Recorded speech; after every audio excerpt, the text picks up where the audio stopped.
Paytm எதுக்காக இந்தியாவில் pan பண்ணியிருக்காங்க? ஆல்ரெடி பேடிஎம் வேலட்ஸில் இருக்க மணி என்ன ஆகும்? இதுக்கான பதிலை இந்த வீடியோவில் பார்க்கலாம். இது சதுரங்க மீடியா வழங்கும் ஸ்பாட்லைட்.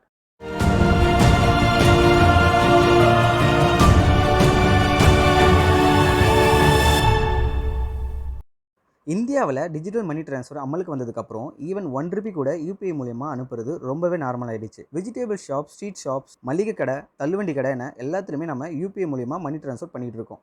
அந்த யூபிஐ பேமெண்ட்டில் முக்கியமாக இருக்கிறது இந்த பேடிஎம்.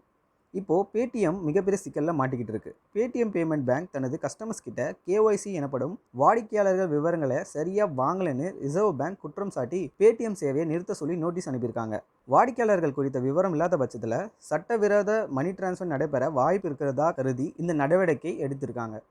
ரிசர்வ் பேங்க்குக்கு பேடிஎம் கொடுத்த இன்ஃபர்மேஷன்ஸை மறு ஆய்வு செஞ்சப்ப எல்லா இன்ஃபர்மேஷன்ஸுமே தப்பாக இருந்ததாக சொல்கிறாங்க. மேலும் நடத்தப்பட்ட விசாரணையில் 1000 பேங்க்ஸ் அக்கௌண்ட்டுக்கு ஒரு பேன் கார்டு மட்டுமே யூஸ் பண்ணிக்கிறதா தெரிய வந்திருக்கு. சில பேங்க் அக்கௌண்ட் சட்டவிரோத மணி டிரான்ஸ்ஃபர் நடந்திருக்கிறதா ரிசர்வ் பேங்க் கண்டுபிடிச்சிருக்காங்க. அப்படி கண்டுபிடிக்கப்பட்ட விவரங்களை ரிசர்வ் பேங்க் அமலாக்க பிரிவு, உள்துறை அமைச்சகம் மற்றும் பிரதமர் அலுவலகத்திற்கு அறிக்கையாக அனுப்பியிருக்கு. பேடிஎம்ல சட்டவிரோத செயல்களை நடந்திருப்பது கண்டுபிடிக்கப்பட்டுச்சுன்னா அது குறித்தும் அமலாக்க பிரிவு விசாரணை நடத்தும் என்று வருவாய்த்துறை செயலாளர் மல்கோத்ரா தெரிவித்துள்ளார்.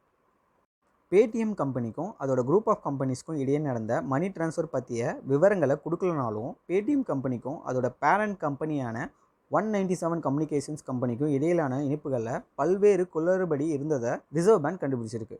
அதனால தான் உடனடியாக மணி டிரான்ஸ்ஃபரை நிறுத்தும்படி பேடிஎம்முக்கு reserve bank உத்தரவிட்டிருக்காங்க.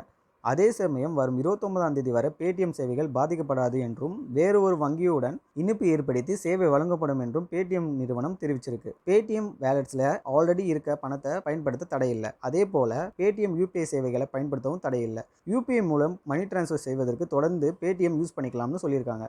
Reserve bank Paytm கம்பெனிக்கு வழங்கியிருக்கும் நோட்டீஸ் காரணமாக அந்த கம்பெனியோட ஷேர்ஸ் 2 நாளில் 36% குறைஞ்சிருக்கு. February 29க்கு அப்புறம் பேடிஎம் எதனா சேஞ்ச் பண்ண போகிறாங்களா, இல்லை கம்பெனியை க்ளோஸ் பண்ண போகிறாங்களா, இல்லை வேறு ஏதாச்சும் யூபிஐ கம்பெனி கூட ஜாயின் பண்ண போகிறாங்களான்னு பொறுத்து இருந்து தான் பார்க்கணும். இது சதுரங்க மீடியா வழங்கிய ஸ்பாட்லைட்.